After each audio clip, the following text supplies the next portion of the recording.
Hey everyone, it's Kid Hero, and today we're going to be doing a little bit of discussing in the garage. I'm waiting for my mentee to get over here, that way we can start working on some projects.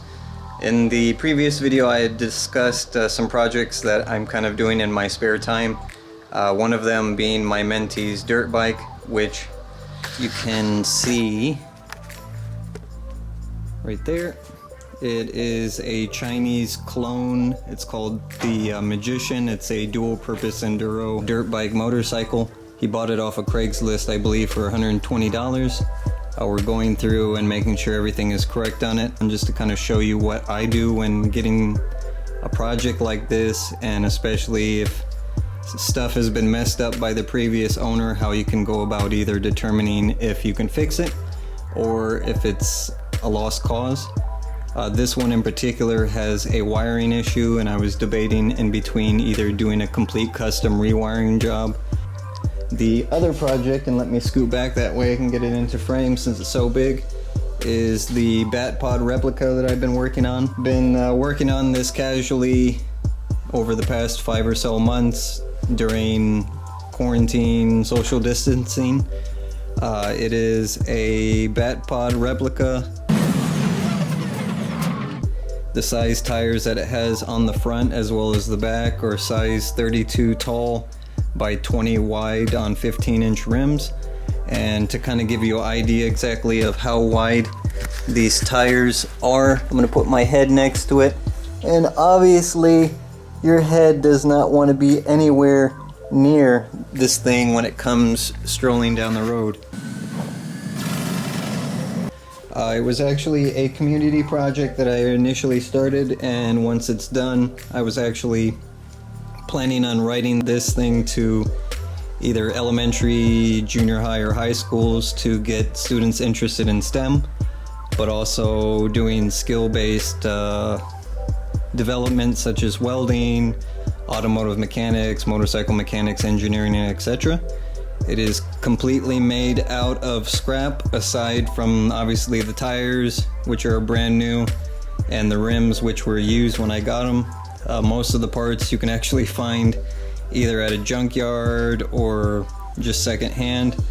The steel that's used is, I believe this is either a 5 or 6 inch diameter DOM 1/4 inch steel, if I believe.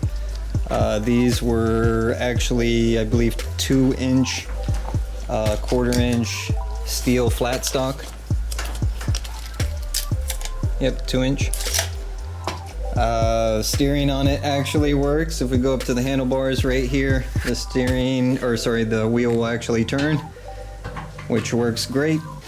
The issue that I'm having right now that I need to resolve are the handlebar style isn't correct, plus it sits too high, and I have yet to install the brakes. So even though this thing goes, unfortunately I'm unable to stop, which is obviously extremely important. So as far as the steering, we're gonna, obviously when I sit on this thing, you'll be able to really see and get an idea of what's wrong.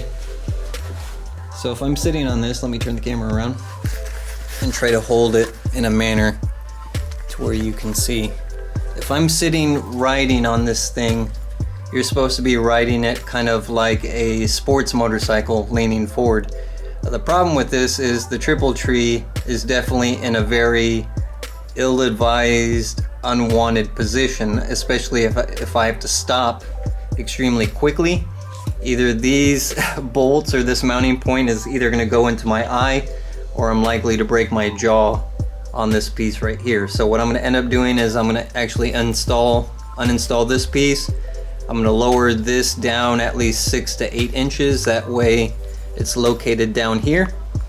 The handlebars, either if I use these or a different set, should actually be at this height, or maybe just a smidge above. That way it can still functionally turn, and then it will not only be at the desired height of where I want to ride at for my hands to be placed in the proper position, but it also prevents me from messing this up right here. And I'm not exactly the most attractive guy there is, but the last thing that I want is to mess up the moneymaker even more messed up than it already is. So that's just trying to think ahead, so to speak. So regarding this project, let me flip back around.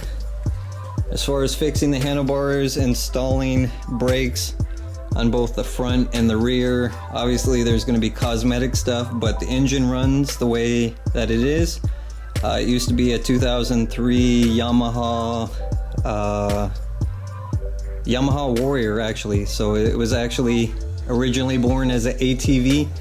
The reason why I chose a ATV to use instead of a motorcycle engine, even though I would have been able to do a motorcycle engine just as easily, is the main reason is if this thing were to either A, break down, or B, if I pull it forward into a parking spot, the last thing I want to do is have my legs straddled across this thing and trying to walk this either forward or backwards, especially if there's no incline. If it's just flat, this thing actually rolls great, but if I had to push this either out of a parking space over time, I'm not going to want to do it. So the reason why I used a Yamaha Warrior is because of this sweet addition right here.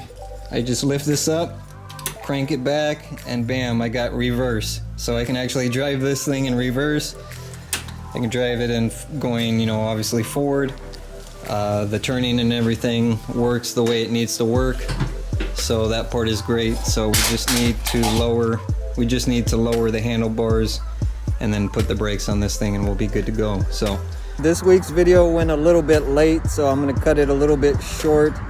The repair video was successful. I'm going to be posting that next since it's taken a little bit more time and it had a lot more footage in it, but I want to make sure that I'm giving everyone some good content and everything. So look forward to the next video to be finishing up the dirt bike, and then the one after that will be regarding the Batpod, doing the steering and hopefully the brake system. I hope everyone is safe and having a wonderful week. This is Kid Hero, and I'll see you next time.